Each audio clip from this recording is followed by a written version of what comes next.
Rahim. In the name of Allah, the most beneficent and the most merciful. Assalamu alaikum wa rahmatullahi wa barakatuhu. Welcome to my YouTube channel, A Step Towards Education by Isha Kainat. वो दिन कि जब मुकम्मल हुआ एक अहद वफा, उस जोश के सदके में चली घटा, दुनिया फिर कांप गई उस मुल्क के वजूद से, और यूं मुस्लिम ने किया सजदे शुक्र अदा। 23 मार्च एक अहद साज दिन, वो दिन कि जब पाकिस्तान का ख्वाब कायद-ए-आज़म मोहम्मद अली जिन्नाह के सुपुर्द हुआ, वो दिन कि जिसकी याद है अब तक दिलों में रोशन, वो दिन जो देता है आज भी सबको तहरीक, और वो ही दिन जो बना तहरीक पाकिस्तान की बुनियाद। आइए देखते हैं तहरीक पाकिस्तान। 23 मार्च 1940 को लाहौर के मिंटू पार्क, जिसे अब मीनार पाकिस्तान के नाम से जाना जाता है, में ऑल मुस्लिम लीग के 3 रोज़ा सालाना इजलास के इख्तिताम पर वो तारीखी करारदाद मंजूर की गई जिसकी बुनियाद पर मुस्लिम लीग ने बरसगीर के मुसलमानों के लिए अलहदा वतन के हसूल की तहरीक शुरू की। 23 मार्च और उसका तारीखी पस मंज़र कुछ यूँ है कि जब 1936 से 37 के आम इंतखाबात में मुस्लिम लीग को बुरी तरह शिकस्त उठाना पड़ी, और इसी वजह से मुस्लिम लीग की क़यादत और कारकुनों के हौसले टूट गए। इन पर एक अजीब बेबसी का आलम तारी था, जबकि दूसरी जानिब कांग्रेस को मतराफ यूपी, सीपी और ओडिशा को वाज़ेह अक्सरियत हासिल हुई, जबकि सरहद और बम्बई में उसने दूसरी जमातों के साथ मिलकर मखलूज हुकूमत तश्कील दी, और सिंध और असम में जहां मुसलमान हावी थे, कांग्रेस को नुमाया कामयाबी हासिल हुई। पंजाब में अलबत्ता सर फजल हुसैन की यूनियनिस्ट पार्टी और बंगाल में मौलवी फजलुल हक की पर्चा पार्टी की जीत हुई। गर्ज हिंदुस्तान के 11 सूबों में से एक में भी कामयाबी हासिल न हुई। इन हालात में ऐसा महसूस होता था कि मुस्लिम लीग बरसगीर के सियासी धारे से अलग होती जा रही है। इस दौरान कांग्रेस ने ऐसे इक़दामात किए जिससे मुसलमानों के दिलों में खदशात और खतरात जन्म लेना शुरू हो गए। मुस्लिम कांग्रेस ने हिंदी को कौमी जुबान करार दे दिया, गौ कुशी पर पाबंदी आयद कर दी, और कांग्रेस के तिरंगे को कौमी परचम की हैसियत दे दी। और इस सूरत हाल में मुस्लिम लीग की इक़्तिदार से महरूमी के साथ साथ इसकी क़यादत में ये एहसास भी पैदा होने लगा कि मुस्लिम लीग इक़्तिदार से इस बिना पर महरूम कर दी गई है कि वो अपने आप को मुसलमानों की नुमाइंदा जमात कहलाती है। यही दो कौमी नज़रिए का नुक्ता आगाज़ था कि मुस्लिम लीग के क़यादत में वो जुदा कौमों का एहसास पैदा हुआ। इसी दौरान में दूसरी जंग अजीम के एवज़ भरपूर मुंतकिली के मसले पर बरतानवी राज और कांग्रेस के दरमियान झगड़ा हो गया, और यूं कांग्रेस इक़्तिदार से अलग हो गई। इस दौरान मुस्लिम लीग के लिए कुछ दरवाजे खुलते दिखाई दिए, और इसी पस मंज़र में लाहौर में 3 रोज़ा इजलास 22 मार्च को हुआ। अब इस 23 मार्च के तारीखी दिन की तरफ बढ़ते हैं।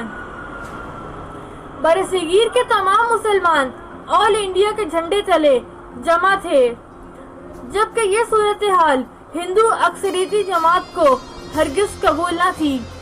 23 मार्च का दिन था। हिंदुस्तान से मुसलमानों की टोलियां जोक दर जोक आ रही थीं।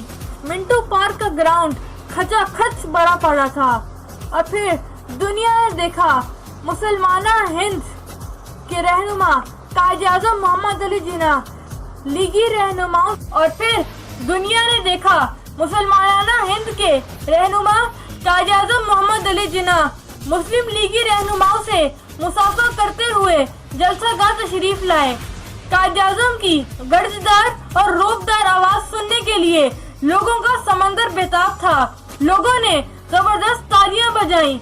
कायद-ए-आज़म और उनके साथी पुरजोश थे, और यही वो वक्त था जब उन्होंने पाकिस्तान के क़याम के मुतालबे को पेश किया। قائد اعظم نے افتتاحی اجلاس سے آغاز کیا، جس میں انہوں نے کہا کہ ہندوستان میں مسئلہ فرقہ وارانہ نوعیت کا نہیں بلکہ بین الاقوامی ہے، یہ دو قومی مسئلہ ہے۔ انہوں نے کہا ہندوؤں اور مسلمانوں میں فرق بڑا واضح ہے کہ ایک مرکزی حکومت کے تحت ان کا اتحاد خطرات سے بھرپور ہوگا۔ انہوں نے کہا اس صورت میں ایک ہی راہ ہے کہ ان دونوں کی علیحدہ مملکت ہو۔ در حقیقت قائد اعظم کا یہی خطاب دو قومی نظریے کا آغاز تھا۔ لوگوں کی جانب سے قائد اعظم کی تجویز کی زوردار آوازوں کے ساتھ پذیرائی کی گئی۔ لوگوں کا بہت جوش و خروش تھا اور اب بر صغیر کے مسلمانوں کو اپنے الگ وطن کو حقیقت کا روپ ملنے کی پوری امید ہو گئی تھی۔ دوسرے دن انہی خطوط کی 23 مارچ کو اس زمانے کے پنڈال کی وزیر اعلیٰ مولوی A.K. فضل الحق نے قرارداد لاہور پیش کی۔ مولوی فضل الحق کی طرف سے پیش کی گئی اس تاریخی قرارداد کے مسلم لیگی رہنما چودھری خلیق الزماں، پنجاب سے مولانا ظفر علی خان، سندھ سے سر عبداللہ ہارون اور بلوچستان سے قاضی محمد عیسیٰ نے کی قرارداد 23 مارچ کو اختتامی اجلاس میں منظور کی گئی۔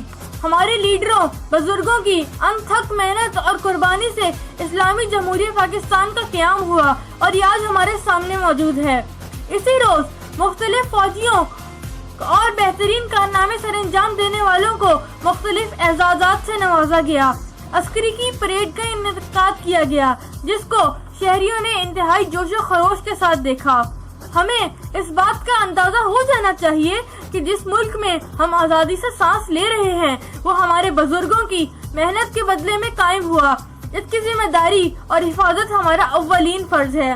ہمارا فرض ہے کہ اس دن کو صرف پریڈ اور سلامی تک محدود نہ رکھیں بلکہ اپنے بچوں کو ایک ایک لیڈر اور ہیرو سے آگاہ کریں تاکہ اصل تاریخ ہماری نسل بن جائے اور انہیں پاکستان کی حقیقت کا اندازہ لگ جائے۔ اس سال 23 مارچ 2021 کو افسوس کے ساتھ ملکی حالات کو مد نظر رکھتے ہوئے پریڈ منسوخ کر دی گئی، لیکن ہم وطنوں کے سلامتی کے لیے یہ قربانی کوئی بڑی قربانی نہیں۔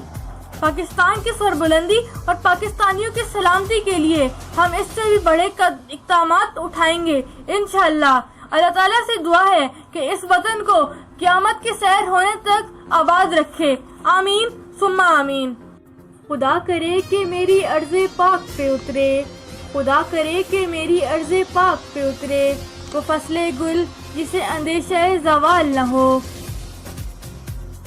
یہاں جو پھول کھلے کھلا رہے برسوں، یہاں جو پھول کھلے کھلا رہے برسوں، یہاں خزاں کو گزرنے کی بھی مجال نہ ہو۔ یہاں جو سبزہ اگے وہ ہمیشہ سبز رہے، یہاں جو سبزہ اگے وہ ہمیشہ سبز رہے، اور ایسا سبز کہ جس کی کوئی مثال نہ ہو۔